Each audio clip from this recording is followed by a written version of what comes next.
تقریباً 2500 سال پرانی بات ہے۔ ملک یمن پر اسعد طبان حمیری نامی بادشاہ کی حکومت تھی۔ چونکہ یمن کی زبان میں بادشاہ کو طبع کہا جاتا تھا، اس لیے تاریخ میں یہ بادشاہ طبع اول یعنی پہلا بادشاہ اور طبع حمیری کے نام سے مشہور ہوا۔ ایک مرتبہ طبع اپنے وزیر کے ساتھ سیر پر نکلا۔ تقریباً 1,13,000 پیدل چلنے والے اور 1,30,000 گھوڑ سوار بھی اس کے ہمراہ تھے۔ جس شہر میں یہ قافلہ پہنچتا، لوگ ہیبت اور تعجب کے مارے بہت عزت اور احترام سے پیش آتے تھے۔ اس سفر کے دوران طبع ہر شہر سے 10 علماء منتخب کر کے اپنے قافلے میں شامل کر رہا تھا۔ یوں کئی شہروں کی سیر کے بعد تقریباً 4,000 علماء طبع کے قافلے میں جمع ہو گئے۔ جب یہ قافلہ شہر مکہ پہنچا تو وہاں کے لوگوں نے ان کی ذرا بھی آؤ بھگت نہ کی۔ یہ دیکھ کر طبع کو بہت غصہ آیا۔ اس نے وزیر کو بلا کر اس کی وجہ پوچھی تو وہ بولا، بادشاہ سلامت، یہاں کے لوگ بہت عجیب و غریب ہیں۔ اس شہر میں ایک عمارت ہے جس کا نام کعبہ ہے۔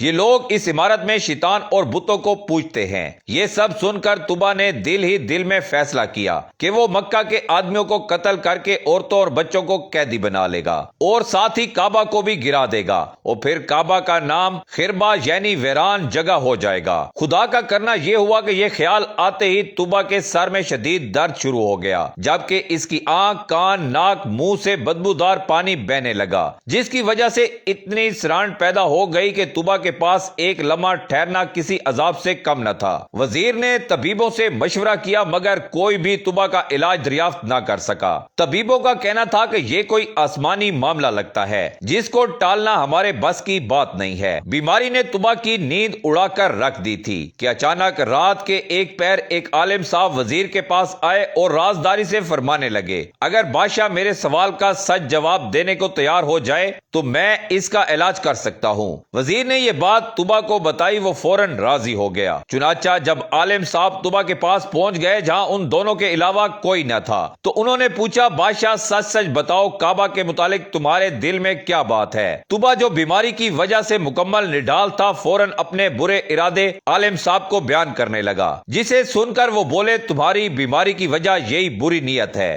یہ بات یاد رکھو کہ کعبہ کا مالک چھپی باتوں کو بھی جان لیتا ہے، اس لیے اپنے دل سے برے خیالات نکال دو، اسی میں تمہارا بھلا ہے۔ طبع مرتا کیا نہ کرتا فوراً برے ارادوں سے تائب ہو گیا، اور ابھی عالم صاحب گئے بھی نہ تھے کہ وہ بالکل ٹھیک ہو گیا۔ عالم صاحب کی بات اپنی آنکھوں سے درست ہوتی دیکھ کر طبع رب پاک پر ایمان لے آیا اور دین ابراہیمی پر قائم ہو گیا۔ پھر اس نے کعبہ کی تعظیم کے لیے 7 غلاف بھی تیار کروائے۔ اس سے پہلے کبھی کسی نے کعبہ پر غلاف نہیں چڑھایا تھا۔ اس کے بعد طبع شہر مکہ کے رہنے والوں کو کعبہ کی حفاظت کا حکم دے کر مدینہ شریف کی طرف چل پڑا۔ مدینہ شریف میں ان دنوں آبادی نہ تھی، پانی کے ایک چشمے کے علاوہ یہاں زندگی کا کوئی اثار نہیں تھا۔ طبع کے قافلے نے وہاں پہنچ کر اسی چشمے کے پاس پڑاؤ ڈالا۔ یہاں قیام کے دوران تقریباً 4,000 علماء کا آپس میں ایک مشورہ ہوا، جس کے بعد ان میں سے 400 علماء نے یہ فیصلہ کیا کہ وہ جب تک زندہ ہیں کسی قیمت پر اس جگہ یعنی مدینہ طیبہ کی سرزمین کو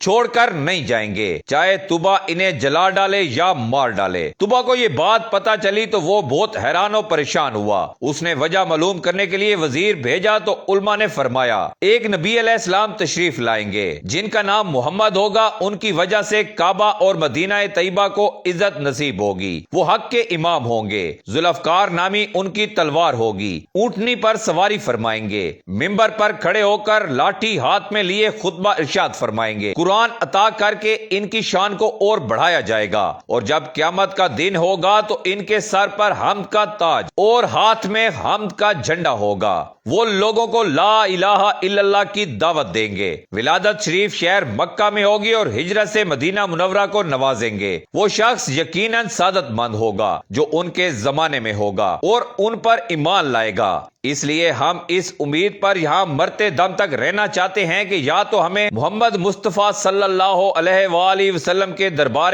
گور بار کی حاضری نصیب ہو جائے یا ہماری اولاد اس سعادت سے بہرہ مند ہو جائے۔ وزیر کی زبانی ماجرا معلوم ہونے کے بعد طبع نے سوچا، کیوں نہ میں بھی ان 400 علماء کے ساتھ 1 سال تک یہی ٹھہر جاؤں، ہو سکتا ہے اس عرصے میں محمد مصطفیٰ صلی اللہ علیہ وآلہ وسلم کا دیدار نصیب ہو جائے۔ اس خیال سے طبع نے بھی وہیں قیام کر لیا اور 400 علماء کے رہنے کے لیے 400 گھر بنوائے، ان کی شادیاں کروائی اور خوب مال و دولت بھی دیا۔ 1 سال انتظار کے بعد جب طوبا کا وہاں سے جانے کا ارادہ ہوا تو اس نے بارگاہ رسالت میں پیش کرنے کے لیے ایک خط لکھا جس کا عنوان اور مضمون کچھ یوں تھا: طوبا اول حمیر بن وردہ کی طرف سے 2 جہاں کے رب کے رسول اور سب سے آخری نبی محمد بن عبداللہ صلی اللہ علیہ وآلہ وسلم کی طرف۔ یہ خط اللہ کی امانت ہے، جس کو ملے وہ اس کے مالک تک پہنچائے۔ یا محمد، میں آپ پر اور قرآن مجید پر ایمان لاتا ہوں، آپ کے دین اور سنت کو اپناتا ہوں، آپ کے اور ہر چیز کے رب پر ایمان لاتا ہوں، جو شریعت آپ لائیں گے اسے بھی قبول کرتا ہوں۔ اگر میں آپ کی صحبت کا شرف پانے میں کامیاب ہو گیا تو یہ مجھ پر رب کا انعام ہوگا، اور اگر یہ سعادت مجھے نہ مل سکی تو آپ قیامت کے دن مجھے نہ بھولیے گا،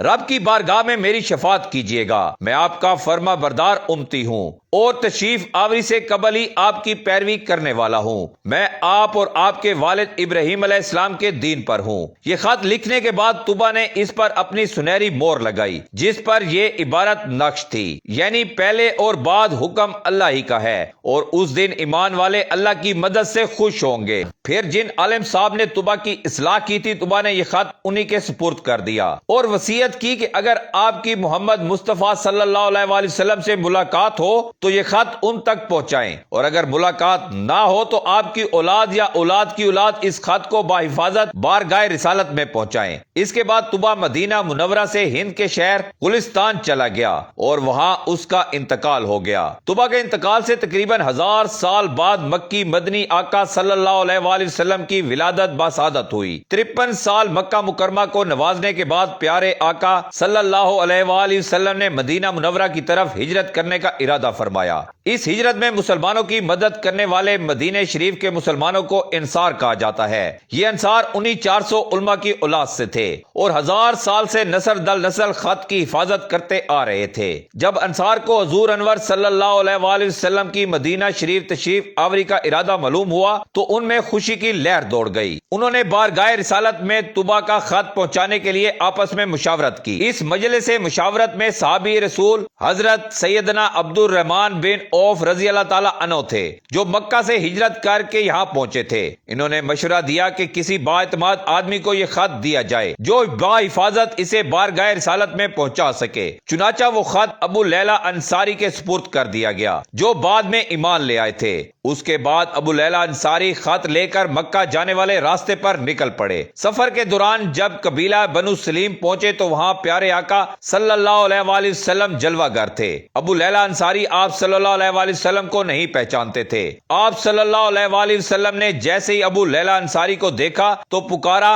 انتا ابو لیلہ، یعنی تم ابو لیلہ ہو؟ عرض کی، جی ہاں۔ یہ سن کر آپ صلی اللہ علیہ وآلہ وسلم نے غیب کی خبر دیتے ہوئے ارشاد فرمایا، تمہارے پاس ہی طوبا اول کا خط ہے۔ اتنا سننا تھا کہ ابو لیلہ انصاری حیران رہ گئے اور انہیں تعجب ہوا کہ یہ کون شخصیت ہیں جو میرا نام بھی جانتے ہیں اور میرے یہاں آنے کے مقصد سے بھی واقف ہیں۔ اس لیے عرض کی، آپ کون ہیں؟ فرمایا، میں ہی محمد ہوں۔ خط لاؤ۔ یہ سن کر ابو لیلہ انصاری نے اپنا تھیلا کھولا اور طوبا بادشاہ کا تقریباً 1000 سال پرانا مہر لگا ہوا خط بارگاہ رسالت میں پیش کر دیا۔ نبی کریم صلی اللہ علیہ وآلہ وسلم نے صحابہ کو خط پڑھنے کو سنانے کا حکم دیا۔ جب خط سنا دیا گیا تو آپ صلی اللہ علیہ وآلہ وسلم نے 3 بار فرمایا، یعنی نیک بھائی کو خوش آمدید، نیک بھائی کو خوش آمدید، نیک بھائی کو خوش آمدید۔ اس کے بعد آپ صلی اللہ علیہ وآلہ وسلم نے ابو لیلہ انصاری کو مدینہ شریف کی طرف لوٹ جانے کا حکم دے دیا۔ ابو لیلہ انصاری جب مدینہ منورہ پہنچے تو انہوں نے بارگاہ رسالت میں خط پہنچانے کی رودات سنائی، جسے سن کر لوگوں نے اپنی استطاعت کے مطابق ابو لیلہ انصاری کو انعام و اکرام سے نوازا۔